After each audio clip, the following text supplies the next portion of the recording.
मैं अभिनंदन देना चाहता हूं कि ये 2 दिन के अंदर 30,77,000 रुपये के एमओयू को जमीन पर उतारा है। क्या बोला तूने? 30,77,000 करोड़ इतने के एमओयू एमपी की रांची में अभी ग्लोबल इन्वेस्टर समिट 2025 का आयोजन किया गया है। वहां पर इतनी अमाउंट के एमओयू साइन किए गए हैं। बताओ, हम कैसे ना माने कि हमारा देश विश्व गुरु बनता जा रहा है? हम कैसे ना माने कि हमारा देश आर्थिक तरक्की कर रहा है? चल झूठा। नहीं, हम झूठ नहीं बोल रहे हैं, ना ही हम मजाक कर रहे हैं।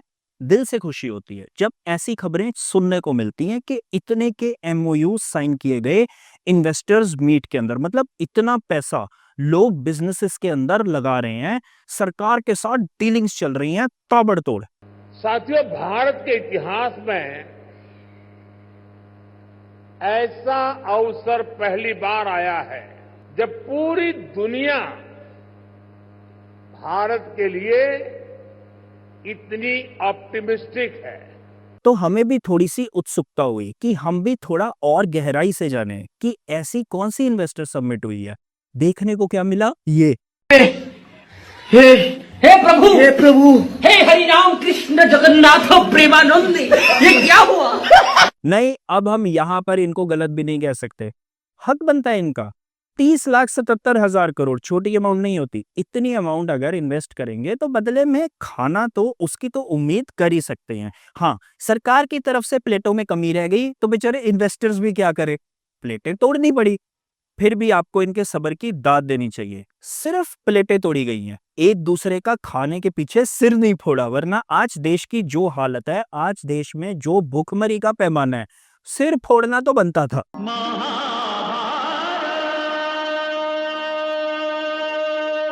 चलो छोड़ो, आप भी जानते हो, हम भी जानते हैं, बेशर्मी का जमाना है। सरकार सबसे बड़ी बेशर्म है। रैलीज हो, इवेंट्स हो, वहां पर भीड़ जुटाने के लिए सरकार पैसे तक देती है, 200 रुपए तक देती है लोगों को। लेकिन अब तो देश की वो हालत हो चुकी है, इकोनॉमी की वो हालत हो चुकी है कि सरकार को दिखावे के लिए, सिर्फ आप लोगों को दिखाने के लिए कि देश तरक्की कर रहा है, इन्वेस्टर्स तक को भाड़े पर लाना पड़ रहा है। क्योंकि अगर खबरों की माने, एक्चुअल खबरों के अकॉर्डिंग, फॉरेन के जो इन्वेस्टर्स हैं वो तो मार्केट से अपना पैसा खींच ही रहे हैं। रुपया, उसकी हालत आप लोगों से छुपी नहीं है, 90 टच करने वाला है। तो सरकार आपको कैसे दिखाए, आपको बेवकूफ कैसे बनाए? यहां पर धर्म भी यूज नहीं हो सकता, यहां पर जय श्री राम के नारे भी नहीं लगाए जा सकते, क्योंकि इकोनॉमी की बात हो रही है। तो कैसे बेवकूफ बनाया जाए ऐसे भाड़े के इन्वेस्टर्स को लाकर? लेकिन धोती तो सरकार की खुली जाती है। कितने तेजस्वी लोग हैं हमारे पास, कितने शानदार विचार रखते हैं जी। पर आप बिल्कुल फिक्र मत करना, इंडिया पाकिस्तान का मैच हुआ, कौन जीता? इंडिया जीता। आप खुशी मनाओ, आप पटाखे चलाओ। तुम सब जहाँ क्रिकेट देखते रह जाओगे, वहाँ तुम्हारे देश के नेता देश बेच चुके होंगे। बेच चुके हैं। सरकार ने पिछले 10 साल में किया क्या है? बेचा ही तो है। तभी तो आज वो हालत है कि आप भी फकीर, हम भी फकीर, आप और हम एक ही कश्ती में सवार हैं, अपने बच्चों की भलाई के लिए, अपनी भलाई के लिए। वीडियो को एंड तक देखना, तभी आपको पता चलेगा जिस कश्ती में आप और हम सवार हैं, उस कश्ती में कितने छेद हैं और कितने बड़े बड़े छेद हैं।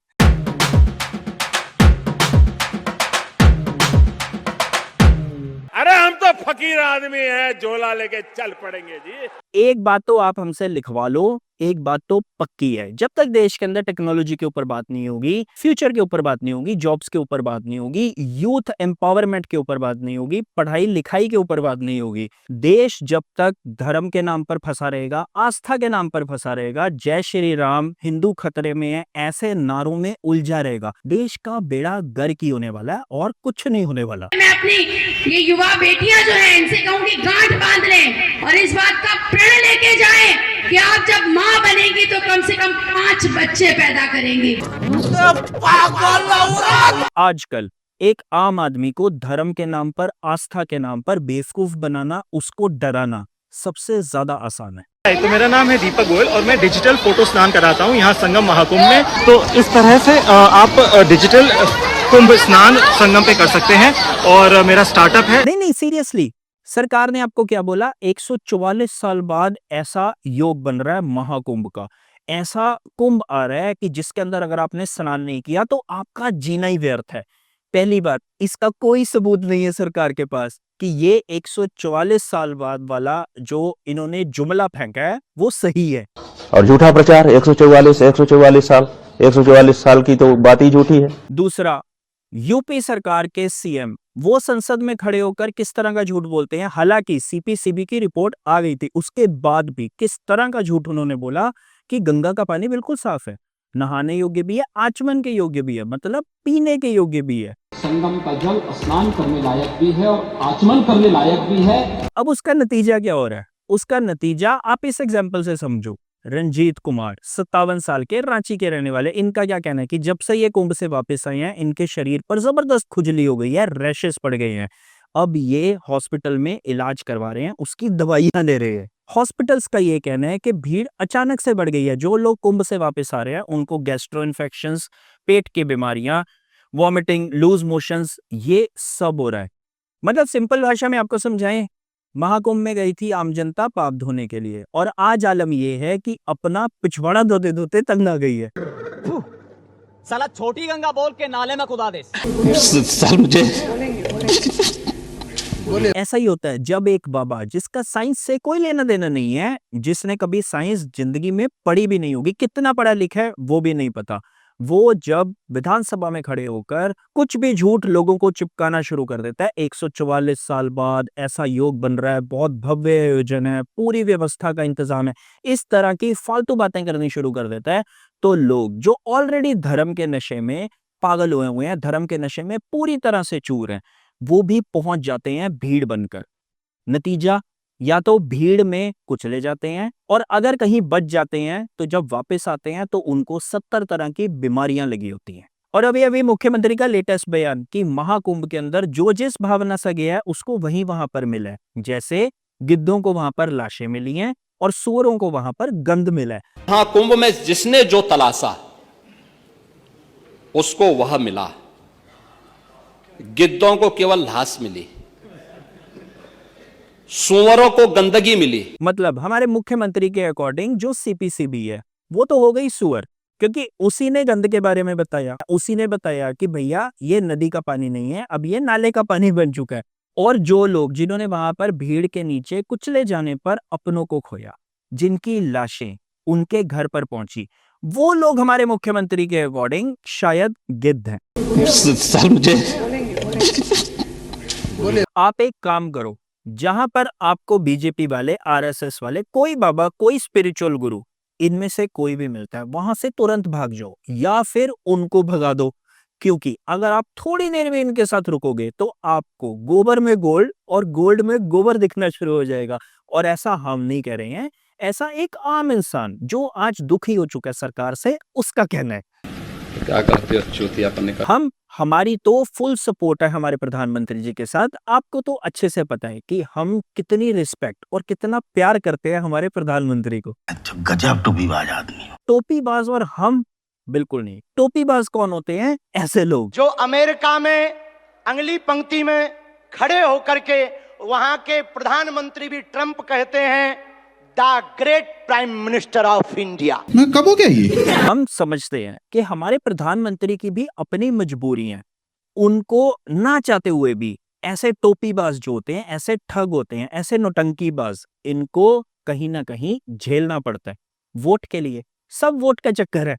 नहीं, हमें इस बात की बहुत खुशी है कि ऐसा एक हॉस्पिटल बनाने का इसने सोचा, लेकिन जब हम इसकी पुरानी वीडियोस देखते हैं ना तो हमें कहीं ना कहीं टेंशन भी होती है। माँ बीमार है, 3 साल से दर्द कैंसर नामक रोग बना हुआ, ओमवती को कृपा हो जाएगी, आशीर्वाद है। आप अपने घर पर जो है 11 दिन की अखंड ज्योति जलाएं, 50 ग्राम देसी गाय के गौमूत्र में 2 खड़ी हल्दी की गांठ पीस करके मिला करके रोगी को पिलाएं, लाभ 100% होगा, आशीर्वाद। अब भगवान ही भला करे उन लोगों का जिनका पाला इस हॉस्पिटल में डॉक्टर्स के साथ पड़ेगा। नहीं, ऐसा हो सकता है, इसकी पूरी संभावना है कि एक तरफ इलाज चल रहा हो और दूसरी तरफ गौमूत्र के अंदर खड़ी हल्दी को पीसकर मिलाकर पिलाया जा रहा हो। मेरे छोटे भाई धीरेन्द्र शास्त्री जी काफी समय से देश में एकता के मंत्र को लेकर लोगों को जागरूक करते रह रहे हैं। ये चुनाव तक बोलते हैं फिर भूल जाते हैं। एनीवेज,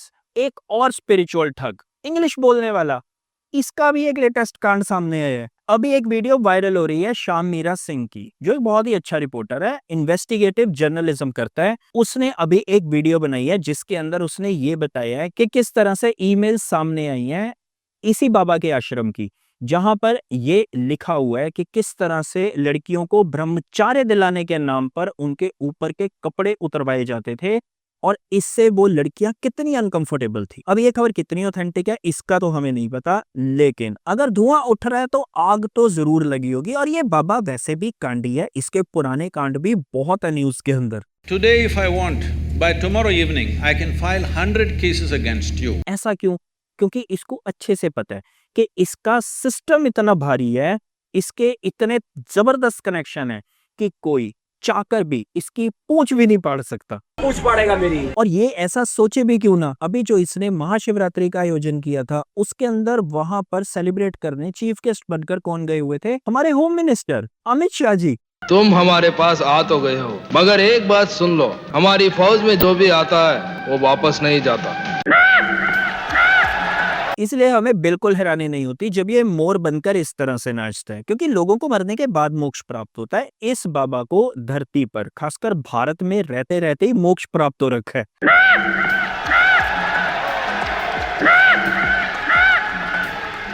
और ये बातें हम ऐसे नहीं बोल रहे हैं। चाइना को देख लो, वहां की टेक्नोलॉजी को देख लो, वहां के इंफ्रास्ट्रक्चर को देख लो, वहां के यूथ को देख लो, उस देश की तरक्की को देख लो। ऐसा क्यों होता है? क्योंकि सरकार जो है वहां की, वो यूथ को ध्यान में रखकर, वो लोगों को ध्यान में रखकर लोगों की एम्पावरमेंट के लिए पॉलिसीज का निर्माण करती है, जिससे लोग एम्पावर हों। और यहाँ एक आपकी सरकार है जो अपनी एम्पावरमेंट के लिए पॉलिसीज बनाती है कि उनकी जेबें मैक्सिमम भर जाएं, आम जनता जाए भाड़ में। आम जनता से कोई लेना देना नहीं है। वाह दीदी, वाह दीदी। नहीं दीदी, वाह दीदी। महाकुंभ जो अभी अभी खत्म हुआ है, अगर आप पीछे मुड़कर देखोगे, आम जनता से सरकार को कितना लेना देना है आपको बहुत क्लियरली देखने को मिल जाएगा। चलो स्टेप बाय स्टेप देखते हैं। सबसे पहले महाकुंभ पहुंचने के लिए क्या चाहिए? एक मोड ऑफ ट्रांसपोर्टेशन। अब आप ट्रेन में जाओगे या अपने व्हीकल में जाओगे? अगर ट्रेन में जाओगे तो इस तरह लटक कर बंदरों की तरह जाओगे, और अगर आप अपने व्हीकल में जाओगे तो ये मानकर चलो कि 15-20 घंटे का जाम तो आपको मिलने ही वाला है। चलो किसी तरह आप लटक कर, घिसट कर, धक्के खा खाकर कुंभ तक पहुंच गए, तो वहां पर जब आप पहुंचोगे तो वहां पर सरकार ही सबसे पहले आपको मुंह चढ़ाने के लिए बैठी होगी। क्यों?